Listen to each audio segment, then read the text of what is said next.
Good morning, dear students. In the last class, we were discussing the chapter Human Eye and the Colorful World. As you know, the CBSE has revised the syllabus. The portions like structure of human eye, then defects of vision, which includes myopia, hypermetropia, etc. Those portions were deleted, and already you got the information. Then rest of portions like refraction of through a prism, then scattering of light, dispersion, atmospheric refraction, these portions are there. And in the last class I told that we will discuss numericals today. Actually the numericals were related to this myopia and hypermetropia. So no need to study that. It is also deleted from the portion. So anyway, today I am moving to the next chapter, a new chapter that is very important for you. And the chapter is electricity. Okay, so let us move to the chapter.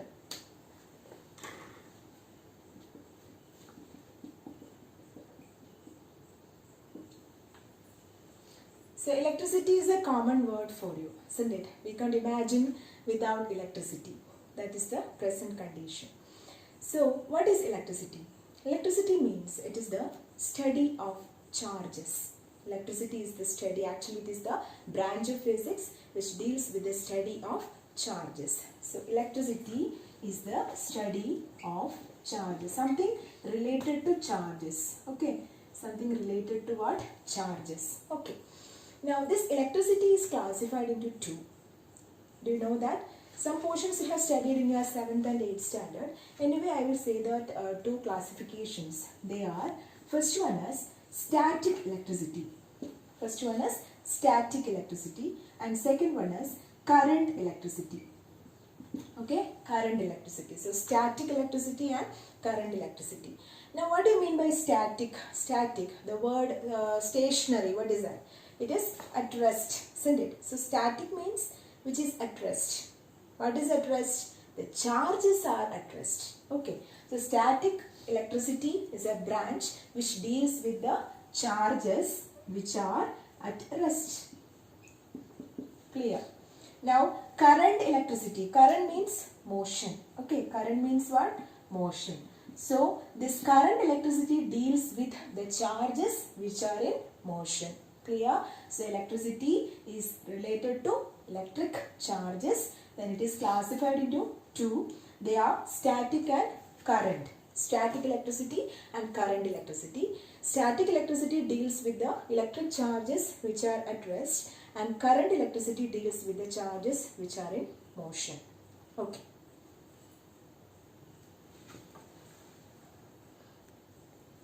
When we explain more about static electricity, it is actually, you have some practical experiences like when you rub your hair with a comb, okay, and then you place this comb near some bits of paper, some small pieces of paper, you can see that the paper gets attracted towards the comb. Why it happens so?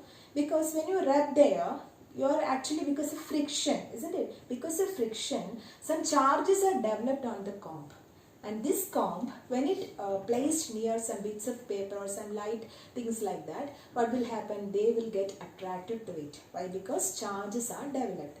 And such charges are not able to move. They are static charges which remain for very short time. Okay. So such charges are called static charges.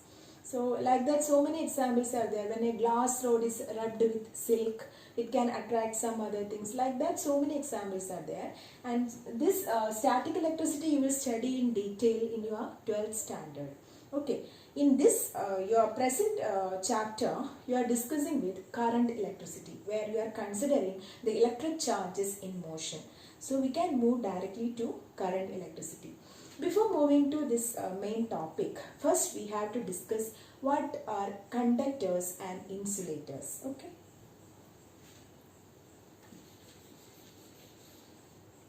So conductors and insulators.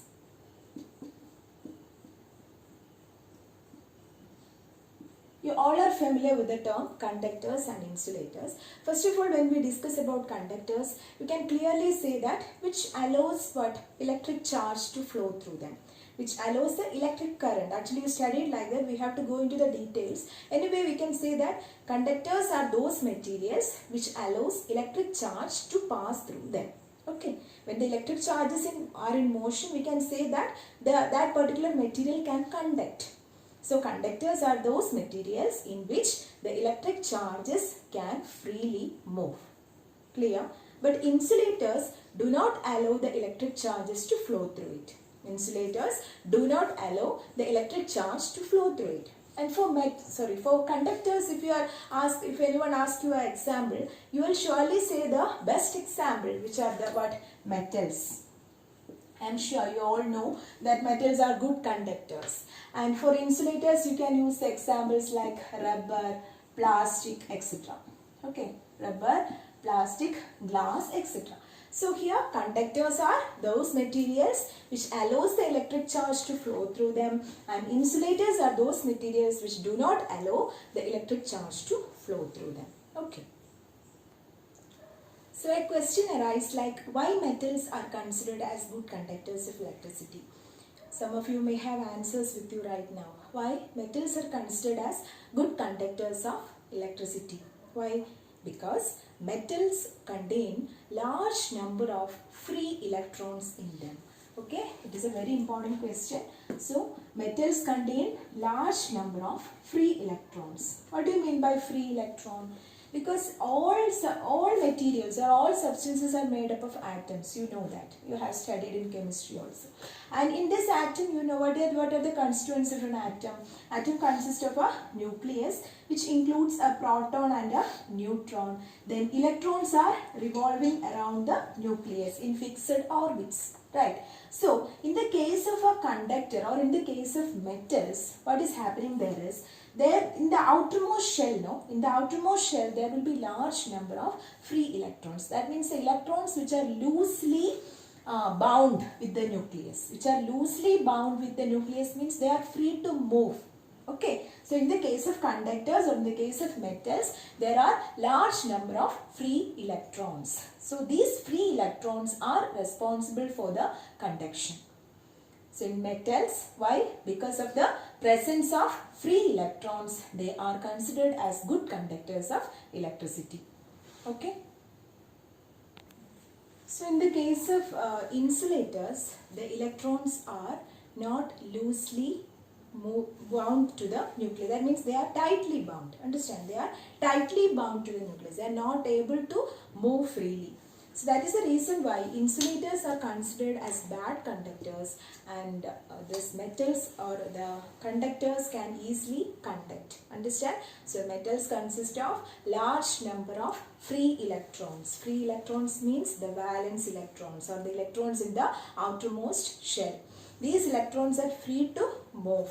Okay, so because as they are moving freely, this movement of these electrons, see, electrons are having a particular charge, right? They are having negative charge, that will be discussed later. So these charges, as they are moving, the current is produced.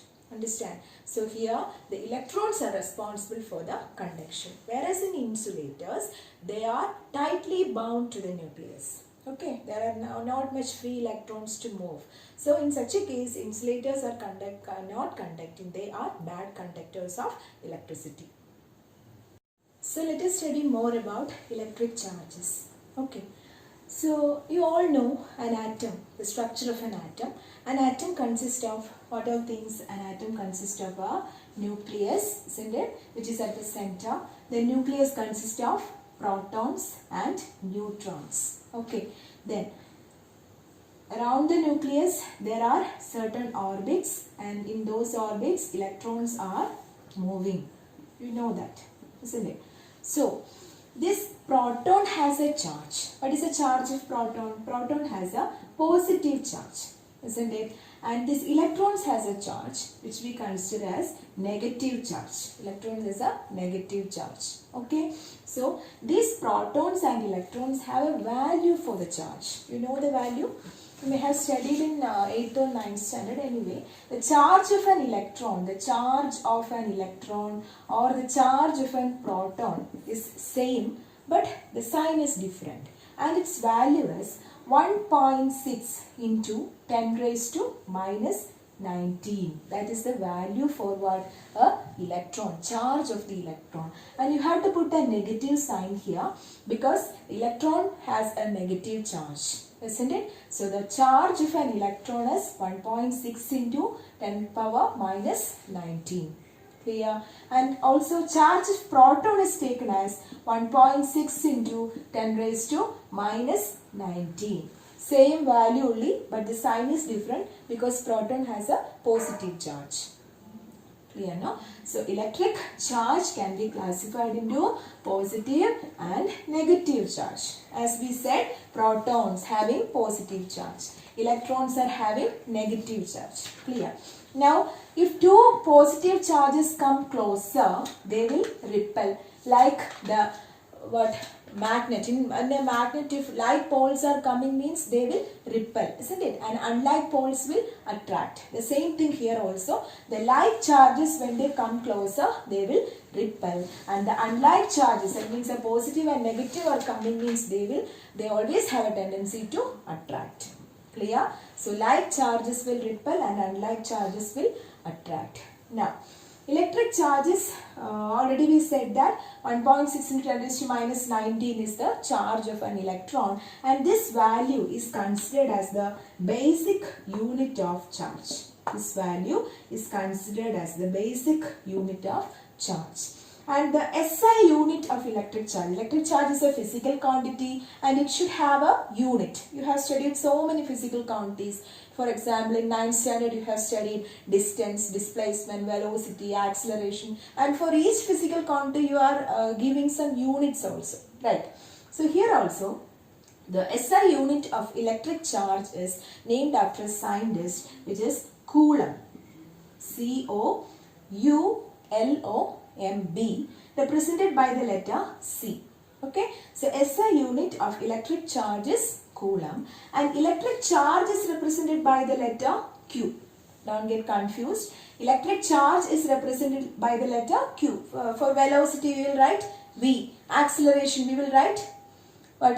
A, isn't it? Like that. Here also the electric charge is represented as Q, and the unit of electric charge, this is the SI unit of electric charge, which is Coulomb, and is represented by the letter C. So here I can put minus 1.6 into 10 raised to minus 19 Coulomb. Again, proton is 1.6 into 10 raised to minus 19 Coulomb. Clear? So this is the unit of electric charge. Now electric charge comes under the category of scalar quantities. You have studied scalar and vector quantities. Scalar means what? Only the magnitude we are mentioning there, isn't it? And vector means both magnitude and direction. And for electric charge we are taking only the magnitude. So this electric charge will come under the category of what? Scalar quantity. So once again, electric charges are of two types, positive charge and negative charge. Then like charges repel and unlike charges attract. Then we said about what? A structure of atom in which the proton and electron have particular value for the charge. And the value of electron is minus 1.6 into 10 raised to minus 19 Coulomb, and value of proton is 1.6 into 10 raised to minus 19 Coulomb. What is the difference here? Only the difference in the sign, because electrons has a negative sign and protons is positive. Then we said that electric charge is a physical quantity and it is a scalar quantity which is having only the magnitude. Then electric charge, this value of electron is taken as the basic unit of charge. Okay. So next we will discuss more about electric charges. That is, I already said that this charge of an electron, it is the basic unit of charge, right? Which is 1.6 into 10 raised to minus 19. So here we are going to study one important thing. That is, you will study in detail in +2, but I am just saying it because you are studying the phenomenon of condensation of charge. Don't get worried about the word, it is so simple. Because if I am considering a conductor, a material or a substance, it consists of large number of electrons, right? For example, we have 7 electrons here. What is the number of electrons? 7 electrons. I have to find the total charge of this particular material. Understand? All the materials or all the substances are having large number of electrons. Since electron, the charge of an electron is considered as a basic unit of charge, I can represent the total value of this charge, which is taken as Q, okay, in terms of the number of electrons. Understand? So, the total value of this particular material Q can be written as Ne. What is that? Ne. N is an integer. It can be 1, 2, 3, 4, etc. Okay? And E is the charge of an electron. E is the charge of an electron. You understand what I am saying? Because for any substance or any material, I can say or I can calculate the total value of charge of that particular body in terms of what? The number of electrons. So if I have 7 electrons means I will write the total charge as 7E. Okay. And what is E here? I already gave the value. E is 1.6 into 10 raised to minus 19. When you are doing numericals, no need to take the negative value. Okay. So, just put the value there. 7 into 1.6 into 10 raised to minus 19, and unit should be mentioned, that is very important, coulomb. So, you can calculate and finally write the answer. So, for any material or for any substance, the total charge can be represented as the integral multiple of what? The charge of an electron. Okay. So, when an integer is multiplied with the charge of an electron, you will get the total number of electrons, which you take it as the total charge of that particular substance. And this, the way of writing, is called condensation of charge. It is actually a property of the electric charge. Okay. So once again, condensation of charge means the total value of charge for any material or for any substance can be represented as what? The integral multiple or integer into charge of an electron.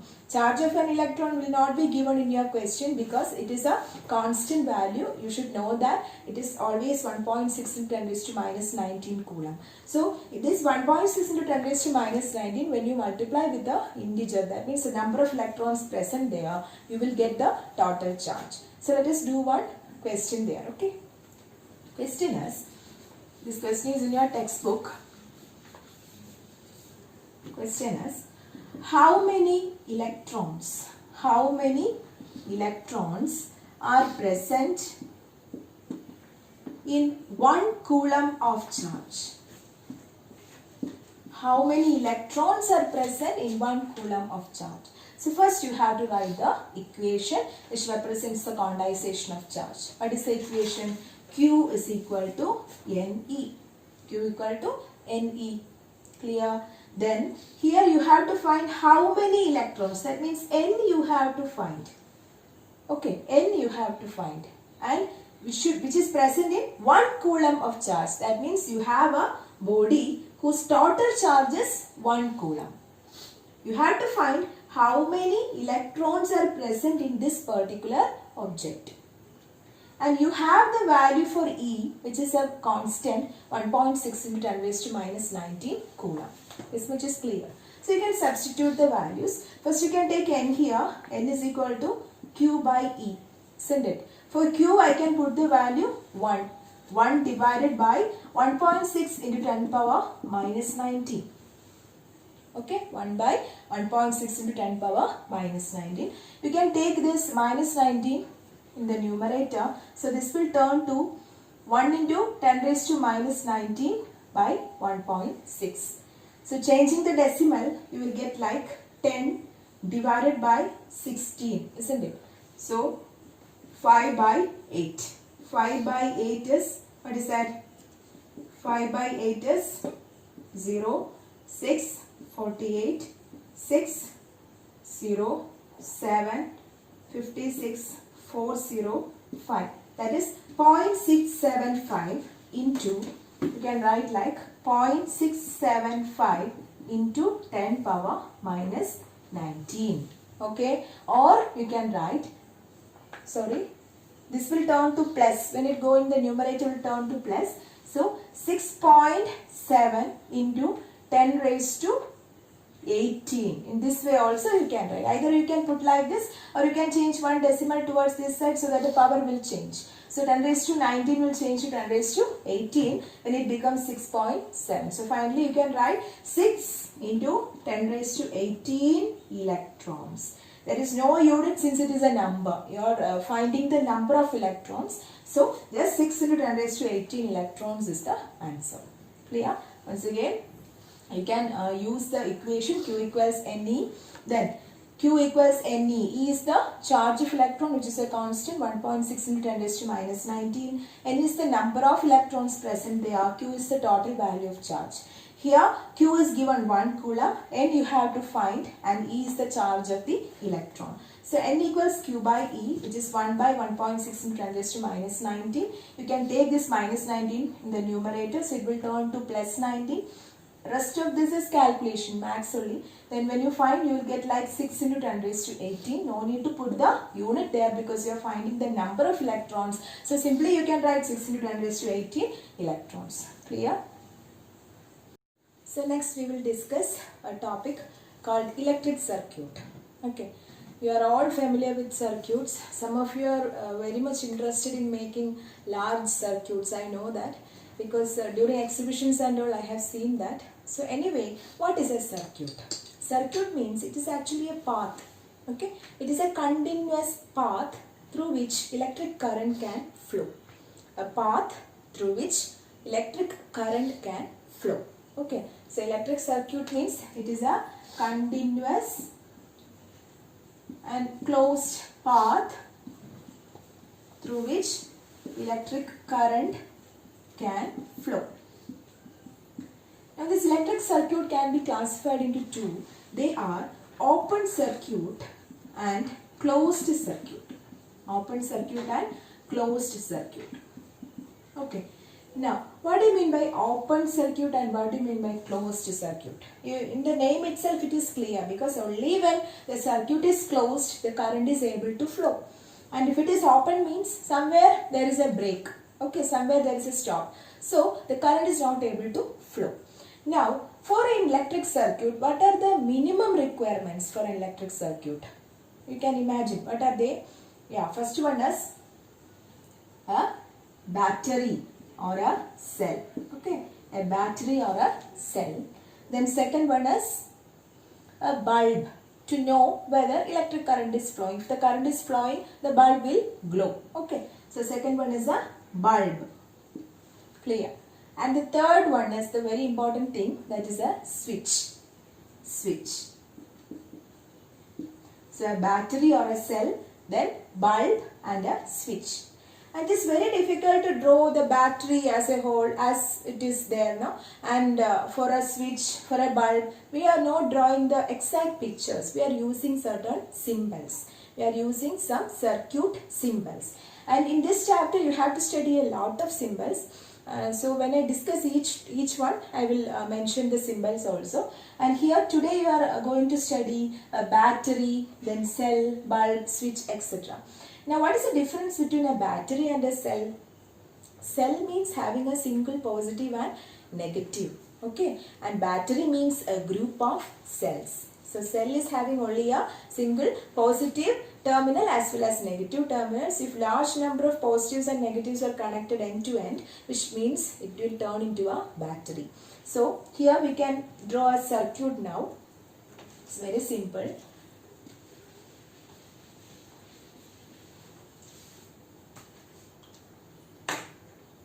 So for drawing a circuit, first I will consider a cell. Okay, cell, you know, the symbol is a positive terminal and a negative terminal. The larger one is positive and the smaller one is negative. So you can consider this as the cell. It is very important that you have to mention the terminals, positive and negative. When I taught that ray diagram, I always told you that you have to mention the arrow mark, isn't it? That means only when the ray is considered, you have to mention the arrow mark there. Then only it is considered as a ray. Same here also. Here you have to take care of 2 or 3 things. Each one I will say. First one is this. That is, the positive and negative should be marked. Here you are drawing circuit diagrams. There you have studied ray diagrams. Okay. So for representing a ray, you have to draw the arrow mark or put the arrow mark. Here when you draw the circuit diagrams, you have to mention the positives and negatives, then the direction of current, etc., etc. So many things are there that I will discuss later. Anyway, this is the representation of cell. Then if you turn to a battery, means how can I draw? First one, a positive and negative. Okay. Then this negative is connected to the positive of the next cell. Understand? Then again.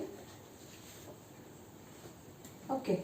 So this is a representation for what? A battery. It consists of large number of cells. For example, if I have 1.5 volt cells with me. Okay. 1.5, each cell having 1.5 volt. I have to prepare a 6 volt battery. Understand? I have so many cells with me having 1.5 volt. Then I have to make a 6 volt battery. So how many 1.5 volt cells you need? Yeah, you will find like 6 divided by 1.5. So the answer is 60 by 15, which is 4. So how many 1.5 cells needed?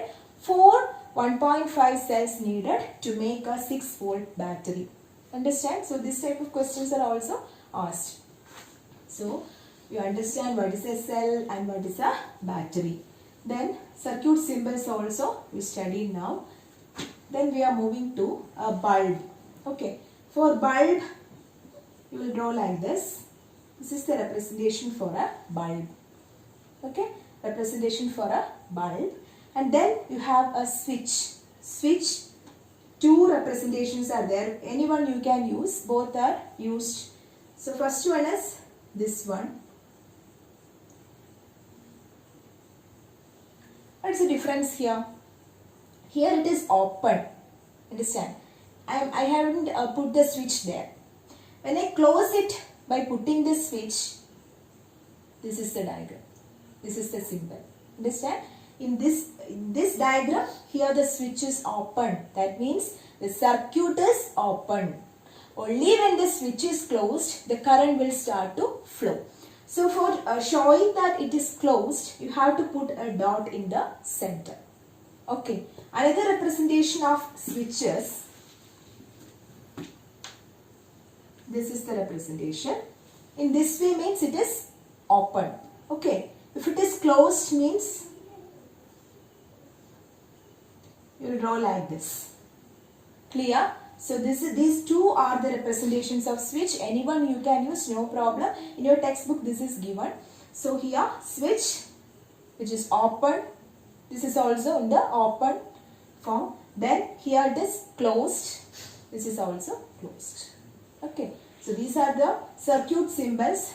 Right now we need this much things. You have to study large number of circuit parameters as well as their symbols in the coming class. Anyway, these are the representations for cell, battery, bulb, switch, etc. So now let us make a circuit diagram.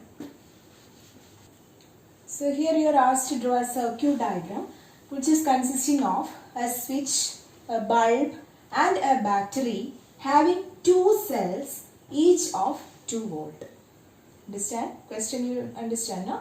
What are they? A switch should be there, then a bulb should be there and a battery having 2 cells each of 2 volt. So let us start to draw that. First I want a bulb. So I will draw the bulb here. Okay. Then bulb is connected to a battery having 2 cells. So 2 cells should be there. So this is my first cell. and this is my second one. Okay, positive and negative. And he said that each one is of 2 volt. That means what is the net effect? 2 into 2, which is 4 volt. Clear? Each cell is having 2 volt. So here I am using 2 cells. So the net value is 4 volt. Okay. Then I want a switch. So switch, then what? I closed. Here, is there any possibility that current will flow? No, because my switch is open. So I have to close the switch. Now the current will start to flow. Again, the circuit diagram is not at all correct. Why? Because I haven't mentioned the direction of current. The direction of current is always from positive to negative.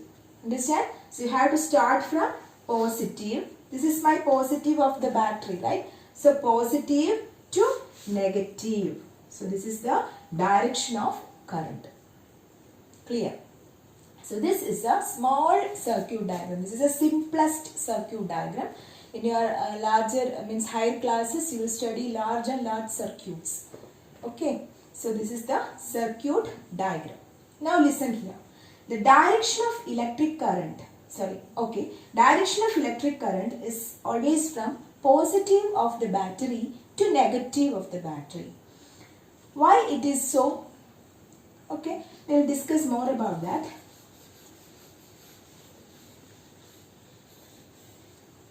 For example, I have a conductor. That this is my conductor.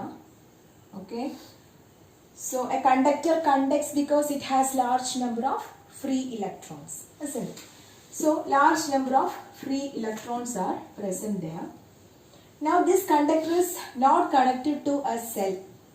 Simply the free electrons will not move. They will move in a random way, isn't it? When it is not connected to a cell, these electrons will move randomly. Here and there it will move. So no current is produced. But when I connect it to a cell, then it will start to move. Okay? It will start to move. From where? From the electrons has which charge? Negative charge. Isn't it? So, here there is a negative terminal and here there is a positive terminal.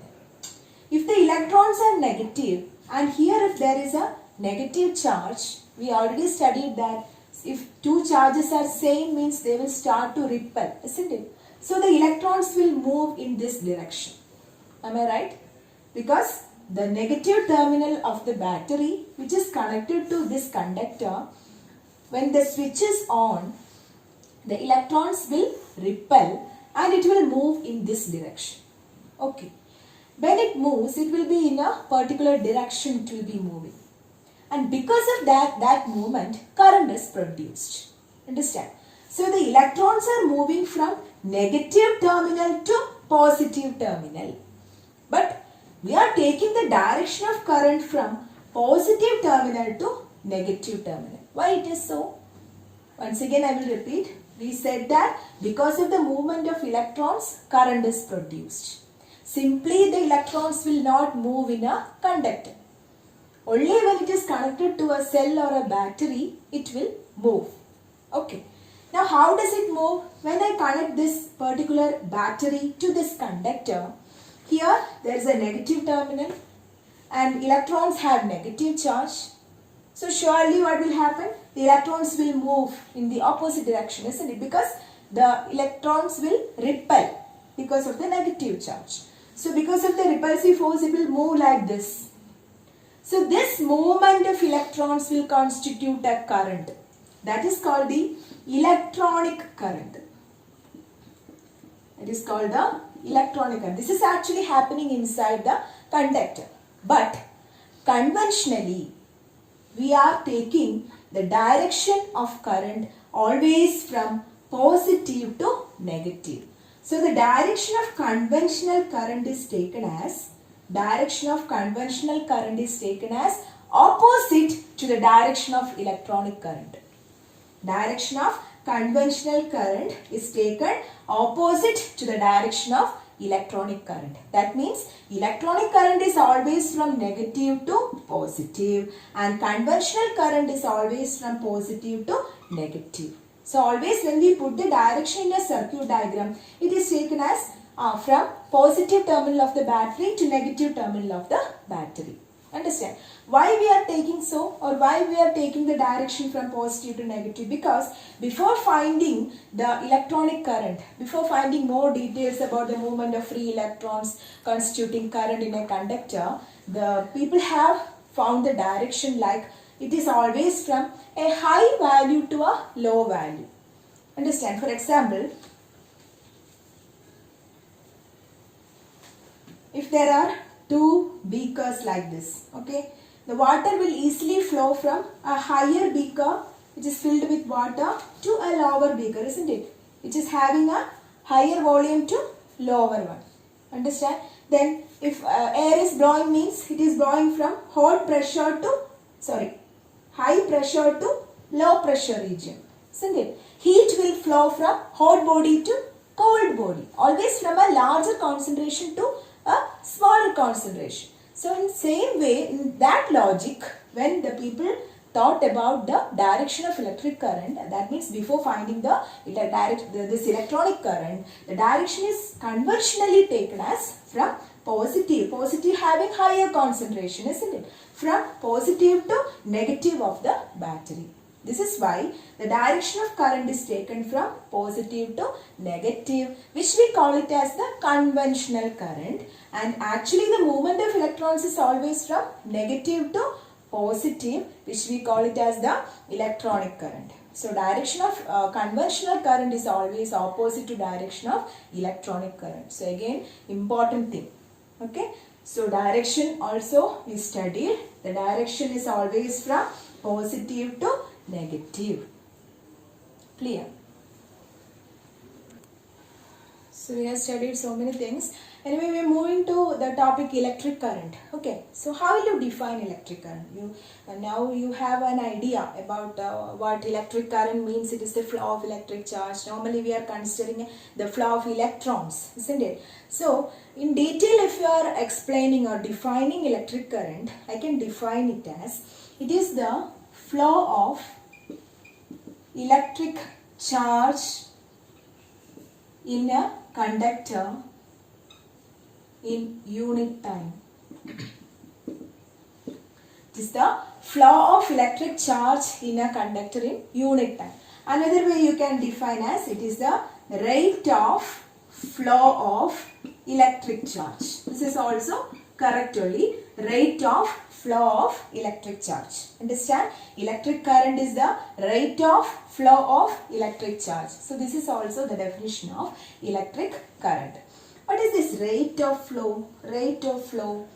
In your 9th standard, you have studied acceleration as the rate of change of velocity. What is that? Change of velocity represented by v minus u. And when you divide this v minus u by time t, you will get acceleration. And you will define it as the rate of change of what? Velocity. So what is here? Rate of flow of electric charge means the charge when it is divided by the time. Okay. So charge q divided by time t will give you the electric current, which is represented by I. Understand? So I is the electric current, which is equal to q by t. I is the electric current, which is equal to q by t.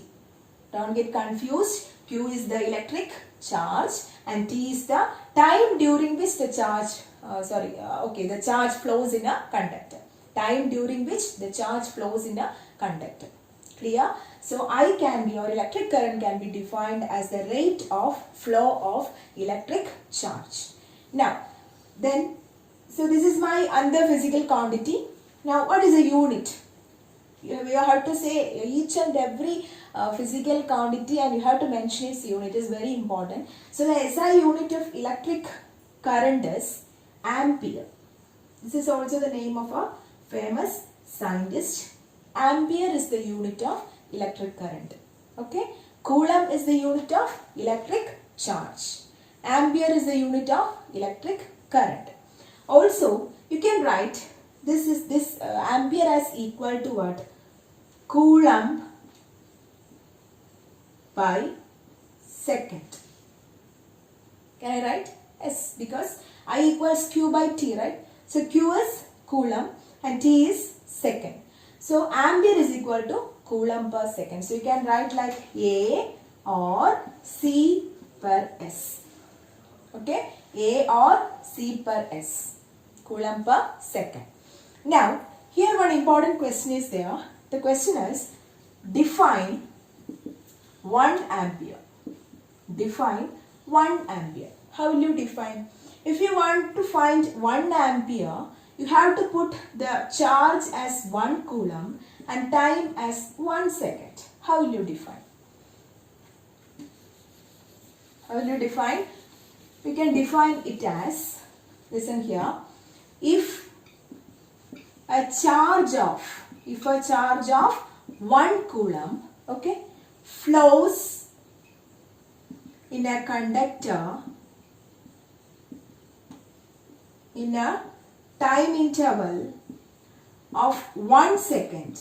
Okay, these are the two important things. The charge is 1 coulomb and time is 1 second. You will get 1 coulomb by 1 second, which is 1 ampere. Clear? So how will you define 1 ampere? It is a charge of 1 coulomb flowing in a conductor in a time of 1 second. Then we call it as 1 ampere current is flowing. Okay. So electric current is the flow of electric charge in unit time, or it can be defined as the rate of flow of electric charge. Then the unit of electric current is what? It is ampere or coulomb per second. Then you can define the ampere as 1 ampere as a charge of 1 coulomb flowing in a conductor in a time of 1 second. So this is a definition for 1 ampere. Now there should be a device to measure the electric current flowing in a circuit. If you are considering an electric circuit having so many electrical components and all, in your last electric circuit we have considered simply we put one electric battery, then battery, switch and a bulb, isn't it? And if I want to measure how much current is flowing through that circuit, when I put the switch on, the current starts to flow with the help of battery. So this current will flow through the circuit and as a result the bulb glows. But I want to measure the current there. For that, I will place one device in the conductor, in that circuit. And that device which measures the electric current is called ammeter. Okay, so ammeter is the device which is used to measure the electric current in a circuit. What is the device? Ammeter. A-M-M-E-T-E-R. So ammeter is the device used to measure the electric current in a circuit. Clear? This ammeter is always connected in series. So what is series? Series connection. I will draw the circuit there. So this is my bulb. I have a battery. Then cell is there. Switch is there. Switch is on. Then I will connect ammeter. Ammeter also has a positive and negative terminal. Ammeter is represented symbolically as this. So when you see the ammeter, it will be in another shape, but we can't draw the ammeter as if it is. So we will use circuit symbol. The circuit symbol of ammeter. So we have studied bulb, then cell or battery, then switch. Now we are studying the circuit symbol for ammeter. So this is the circuit symbol for ammeter having a positive and negative terminal.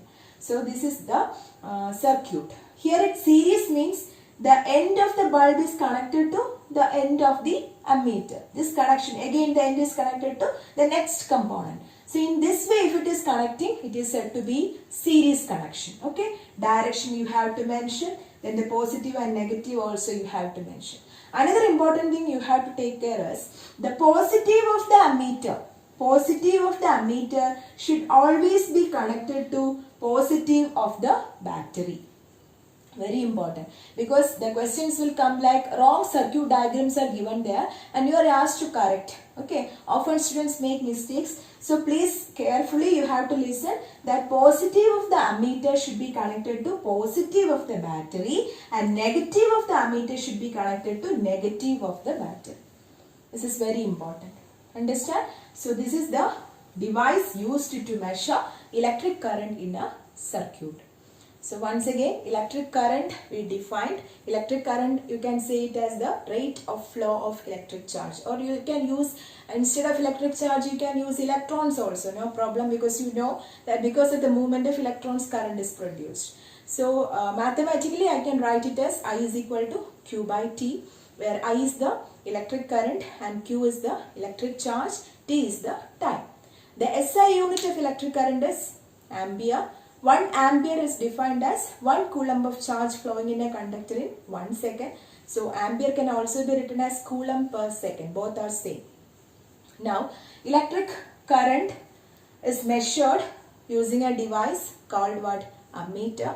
Ammeter is always connected in series in a circuit.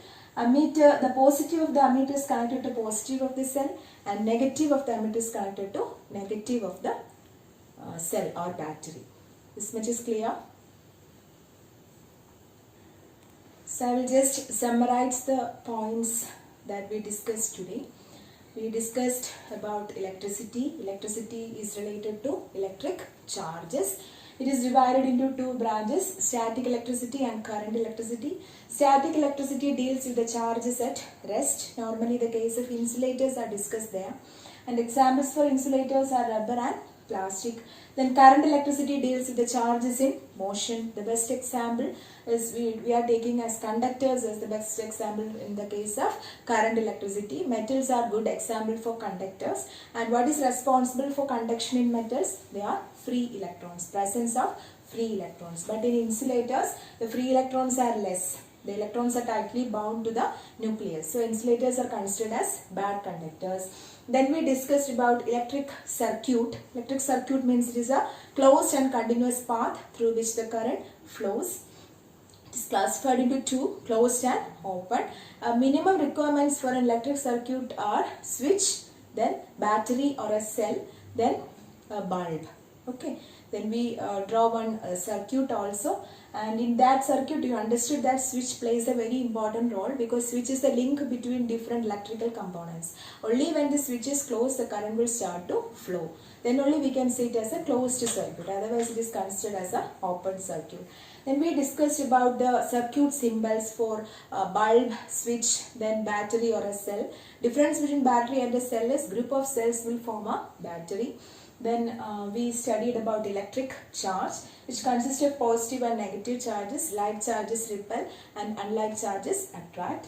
Then charge of an electron and proton, we understood the value, that is 1.6 into 10 raised to minus 19 coulomb. Coulomb is the SI unit of electric charge. We will put a negative sign for an electron, where in proton we are taking it as positive. Then it is a scalar quantity. Also we mentioned condensation of charge, in which the total charge of a body can be represented as the integral multiple of a charge of electron, that is Q is equal to ME. Then we discussed about electric current. Electric current is the rate of flow of electric charge, which is I equal to Q by T. The unit of electric current is ampere or coulomb per second. So 1 ampere is equal to 1 coulomb by 1 second. You have to study the definition clearly. It is measured using a device called ammeter. Ammeter is connected in series in a circuit. The connection you understood. So that's all about today's class. And you have to read the text thoroughly because it is a very easy lesson. Don't find any difficulty here. You love physics and you will be able to study physics. Okay. So have a nice day. Thank you all.